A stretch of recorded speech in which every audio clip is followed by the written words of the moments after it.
Hello YouTubers, my name is Attila Mate from Blue Sky Photography, and today I would like to talk to you about a topic which one of my viewers asked me if I could do a video about the shutter speed in video and to explain a little bit how to set the shutter speed in your video.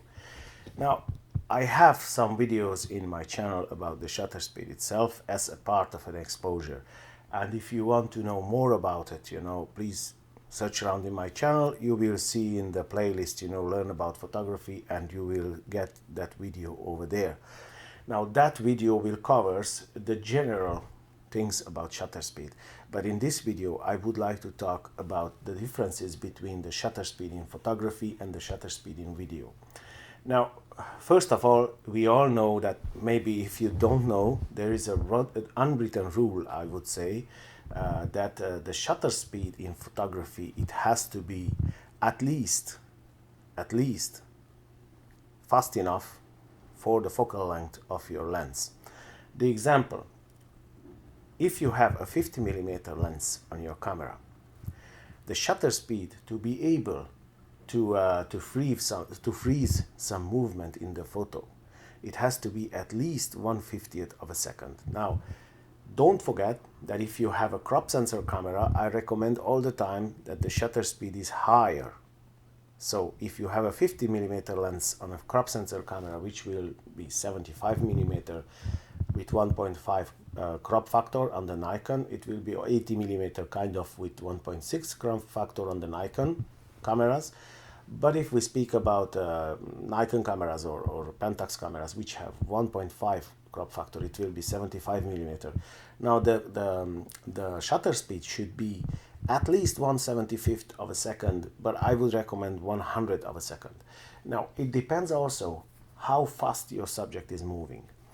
Now don't forget that if your subject is running, then you need very fast shutter speeds. The example, I shoot sometimes sports, my son's rugby matches, and when I shoot sports, I always do, I have a 300mm equivalent lens on my camera. The example, I have the 55-200 on my Fujifilm, and that will act like kind of like 80mm to 300mm zoom lens. But I always shoot at 1/500th of a second, or even more, 1,000th of a second. Why? Because the subjects are running really fast.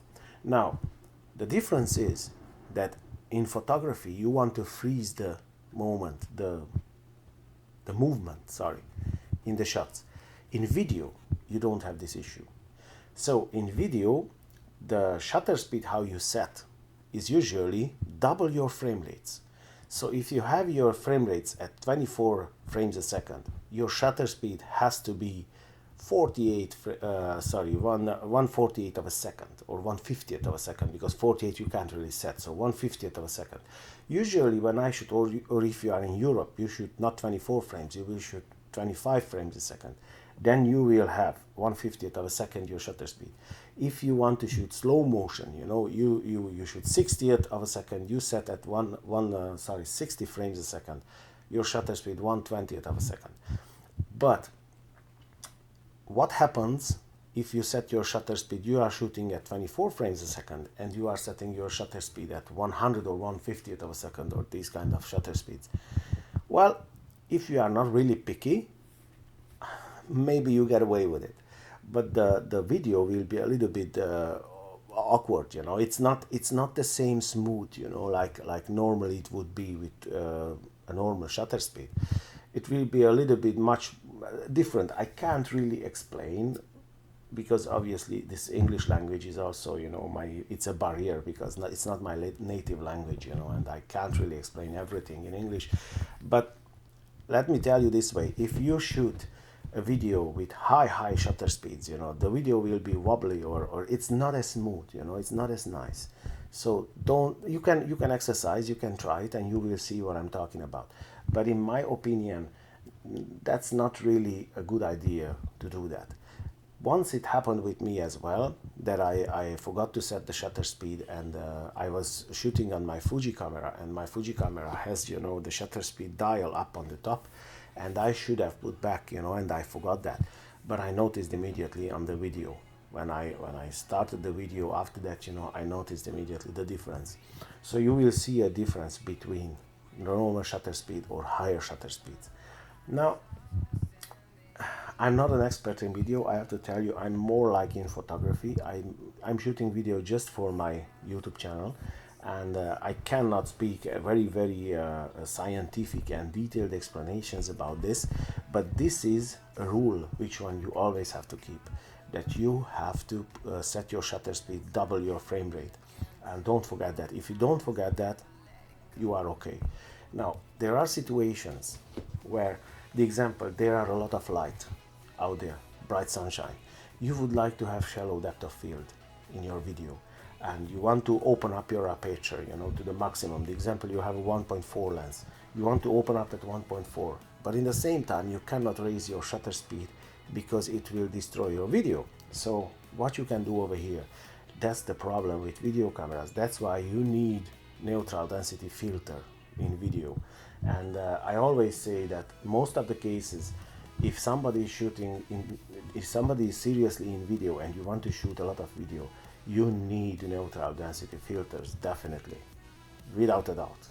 You need them, because you find yourself in a situation when you are outside, you cannot stop down the aperture, because then you don't have that shallow depth of field. You cannot raise your shutter speed because that will destroy your video. You cannot come down more with the ISO, because it's ISO 100 is ISO 100. So what you can do, you need neutral density filters. So I hope that this video was helpful to you guys. I hope that you liked it. I just wanted to answer to this question of my viewer, that what would be the best shutter speed in video. Like I said, I'm not a great videographer. I just shoot for my YouTube channel. I do sometimes for pleasure, but I don't do any professional video or something like that.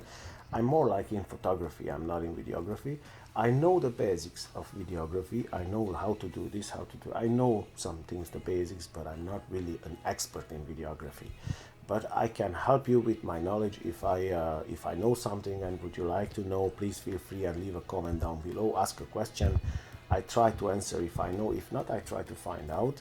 And or maybe some of my viewers, they will have better knowledge in video, because sometimes that's the truth. That's the reason of the community, that I know something, you know something, he knows something, and then we can all find out what's what.